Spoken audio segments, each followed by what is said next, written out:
ఒక random day in my life as a toddler mom చూసేయండి. Actually అవేళ week day నేనైతే డే ఆఫ్ తీసుకున్నాను. మా బుడ్డోడి కోసం మా మమ్మీ ఊరెళ్ళారు. సో వాడిని చూసుకోవడానికని నేను ఆఫ్ తీసుకున్నాను అనమాట. అయితే అవాళ మార్నింగ్ లేవడమే మాకు డే స్టార్ట్ చేయడమే 8:30 అయిపోయింది ఆల్మోస్ట్.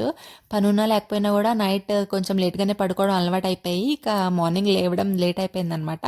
సరే ఇక లేవగానే ఇక క్విక్గా కాఫీ అయితే తీసేసుకుని అండ్ దెన్ బెడ్ సెట్ చేసేసుకుని వాడిని అయితే ఫ్రెష్ చేయించేసాను ఫస్ట్. ఎందుకంటే వాడికి లేట్ అయ్యే కొద్దీ ఇంకా ఇంకా నాకు పనులు కూడా లేట్ అవుతూ ఉంటాయి అండ్ వాళ్ళకి అట్లా లేజీగా ఉంటారు. సో మోస్ట్లీ నేను ఎర్లీగానే ఫ్రెష్ అయ్యేలాగా నేను చూస్తాను అండ్ తర్వాత వాటిని ఆడిపిస్తూ అట్లా ఒకరి తర్వాత ఒకరు ఇక ఫ్రెష్ అయిపోయి బ్రేక్ఫాస్ట్ అయితే ప్రిపేర్ చేసి వాడికి నేను ఫీడ్ చేసేసాను. ఆ తర్వాత మేము కూడా తినేస్తున్నాం అనమాట.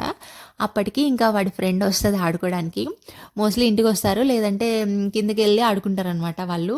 సరే ఇక ఈ లోపు వాడు ఆడుతున్నే లోపు నేను ఇక లంచ్ కూడా ప్రిపరేషన్ స్టార్ట్ చేస్తాను. And then comes to his lunch time. నాకు ఒక పెద్ద టాస్క్ అనమాట. అసలు ఈ మధ్య వాడు చాలా చూజీగా ఉంటున్నాడు. అసలు ఒక పట్టాన్ని తినట్లేదు. ఇక బాతిమాలి బామాలి అట్లా మొత్తానికి ఏదో ఒకటి ఎంత తింటే అంత అన్ని ఇక తినిపించి మొత్తానికి మేము కూడా లంచ్ చేయడం స్టార్ట్ చేసాము. ఆ తర్వాత వాడికి పడుకోబెట్టి నాప్ టైం అనమాట, వాడికి పడుకోబెట్టి ఇక నేను కొన్ని నా పర్సనల్ వర్క్స్ ఏమైనా ఉంటే నేను చూసుకుంటున్నాను. అండ్ దెన్ అప్పటికి ఇక ఈవినింగ్ అయిపోయిందనమాట. వాడు కూడా లేచేసాడు అప్పటికే. సో ఇక చాయ్ కలుపుకొని తాగేసి వేడివేడిగా అండ్ దెన్ వాడిని తీసుకుని ఇక కిందకైతే వెళ్ళిపోయాను. కాసేపు టైం స్పెండ్ చేద్దాం కదా అని. వాడు యాక్చువల్లీ బాగా ఎంజాయ్ చేస్తాడు కింద ఆడుకోవడం, పిల్లలందరినీ చూస్తూ బాగా ఎంజాయ్ చేస్తాడు వాడు అసలు.